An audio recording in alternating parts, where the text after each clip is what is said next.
तर नमस्कार मैत्रिणींनो, मी पूजा दानगे आणि माझ्या या छोट्याशा ब्लॉगमध्ये तुमचं स्वागत आहे। तर या ब्लॉगमध्ये मी माझं डेली रुटीन शेअर करणार आहे, तर व्हिडिओ शेवटपर्यंत नक्कीच बघा। हे माझं नवीन यूट्यूब चॅनल आहे, तर चॅनलला सबस्क्राईब करा।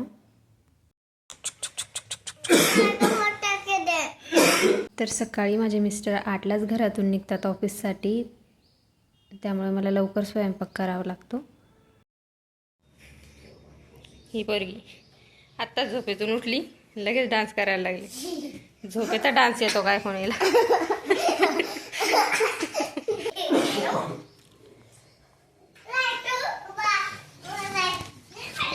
हे जे माझे 2 कार्टून आहेत ना, दिवसभर एवढी मस्ती करतात, सारखं काही ना काही चालू असतं त्यांचं।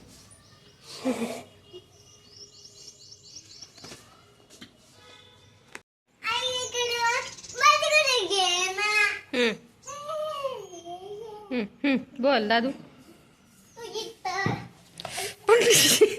तर इथे मी कुंडीमध्ये ना मिरचीच्या बिया टाकल्या होत्या, त्या उगल्या बघा, केवढी मोठी मिरची झाली आहे। तिला काही दिवसात मिरच्या पण येतील। आणि इथे मी आळूचा कंद पण लावला होता, तो छान वाढीला लागलेला आहे। आणि इथे माझ्या गुलाबाला ना खूप दिवसानंतर कळी आलेली आहे।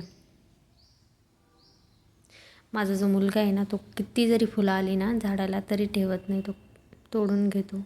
आणि ह्या झाडाला काय म्हणतात हे मला कमेंटमध्ये सांगा।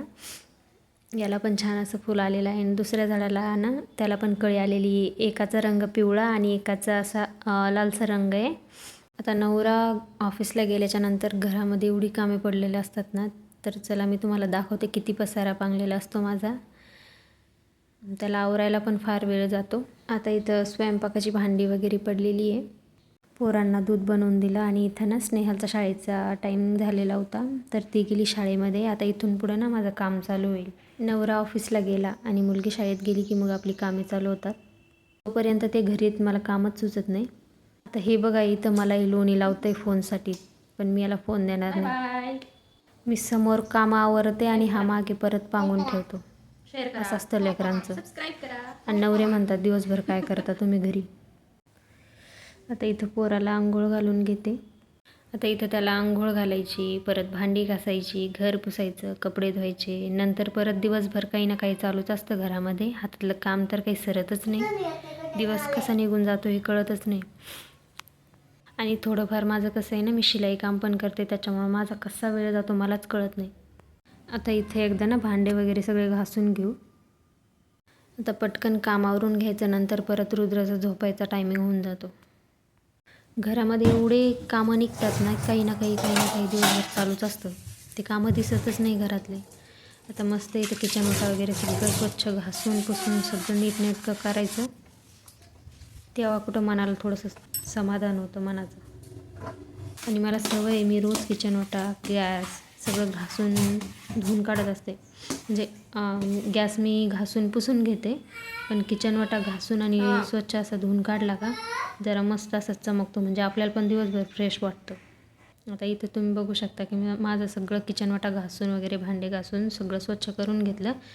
आता फ्रीजची बारी। आता फ्रीज पण आपण पुसून घेऊ, कारण काय होतं ना, माझे जे लेकरं आहेत ते काय करतात, तेलकट हातं वगैरे भरलेले हातं लगेच ते जाणार फ्रीज उघडणार, फ्रीज खराब होतं ना मग वरतून। ते पुसून घेतलं। आता घर वगैरे स्वच्छ काढून घ्यायचं। आणि हे बघा, हे माझं पोरगं आहे ना, मध्ये मध्ये नाचतच राहतं कामाच्या मध्ये मध्ये। म्हणजे जिथं 10 मिनटं लागायची ना, तिथं मला 20 मिनिट लागतात। मध्ये सारखं काही ना काही कुटाणे याचे चालू असतात। आपण घर स्वच्छ केलं की लगेच मागे घाण करून ठेवणार।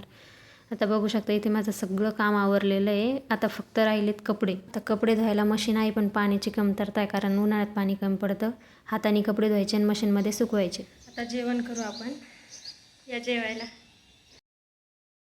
तर आज जेवणामध्ये होती वांग्याची भाजी, वरण, चपाती, कुरकुरे आणि पापड। तर या मग जेवायला। हे बघा, याचं काही ना काहीतरी खुरापात चालूच राहते। आता जुन्या जमान्यातले पोरं खायला भेटत नव्हतं तरी गुटगुटीत होते, आणि हे बघा हे किती खाऊ घाला सुधरत नाही। तर मग कसा वाटला माझा हा छोटासा ब्लॉग? आवडल्यास लाईक, शेअर आणि सबस्क्राईब। भेटूयात लवकर।